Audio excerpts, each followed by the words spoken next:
Today we're going to talk about 2 elements you need to lay the groundwork for a successful minimalist design. Hi everyone, Liz here. Welcome to Balance and Rhythm. If you've watched the previous videos on minimalist design styles, you'll remember that there are 2 words that describe every style, and they are clean and uncluttered. Uncluttered spaces are a hallmark of minimalist design, even when we're trying to bring in warmth and comfort. But it's about more than just decluttering. Once you've edited your items, it's important to be intentional about how you move forward with your design decisions. In this video, we'll go over decluttering and how to plan your design intentionally to keep that clean, minimal look. So let's start with the clutter. Before beginning the decluttering process, it's important to get clear on why you want to minimize your possessions. From a purely visual perspective, uncluttered often means clean lines and freedom from excessive ornamentation and visual distraction. But from a functional perspective, it goes much deeper. If we're looking at it as only visual clutter, you could just shove everything into closets and call it a day.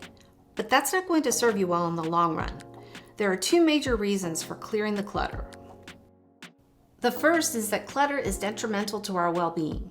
Many people cite feelings of being overwhelmed by their stuff.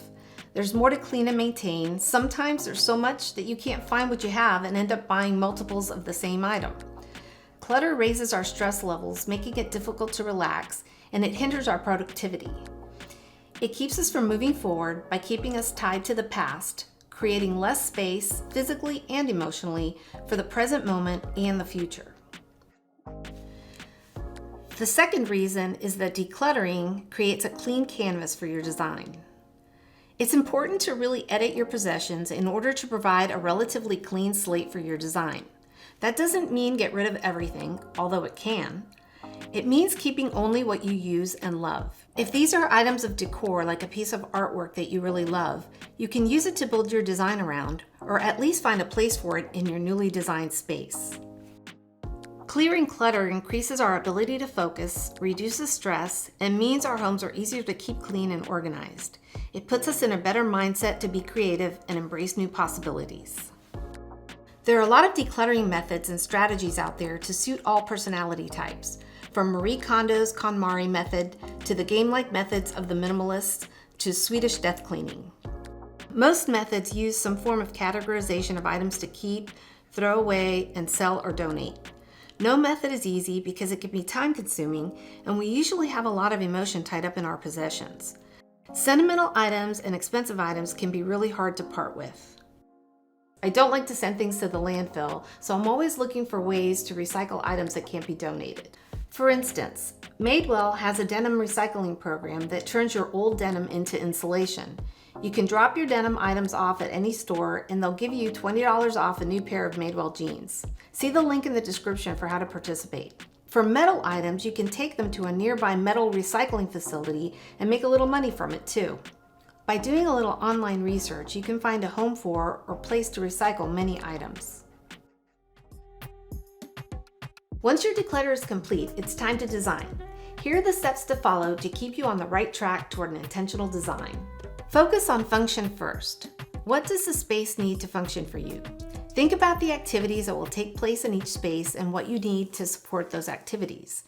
This should be your first consideration because even the most beautifully decorated room will not work if it's impractical or uncomfortable to use.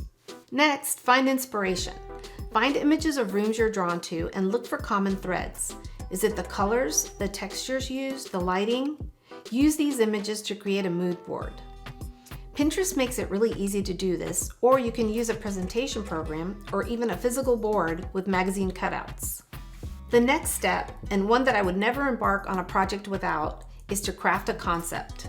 There's a concept in fashion called the 3-word rule that's being used as a way to find your personal fashion style, and I think it works really well for interiors too.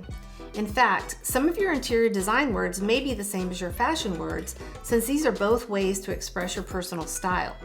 These could be words like classic, minimal, relaxed, modern, bold, any word that describes how you would like the space to feel. Use these words to write a concept statement as your guiding light and to reference with any professionals you may be working with to keep your vision intact. When you're happy with your mood board and concept statement, you can start gathering your materials. Depending on the scope of your project, this could be flooring materials, paint or wall covering samples, fabrics for furniture and drapery, metals you may be using. You can start with photos, but be sure to get physical samples to see how they look together and to view them in all light conditions within the space. You can attach these to a board or just leave them loose on a tray or table. It's good to have these to compare against your contractor's materials too, so that everyone is on the same page. Once you've executed your design, you might find that there are more items that don't serve you any longer. Decluttering is an ongoing process.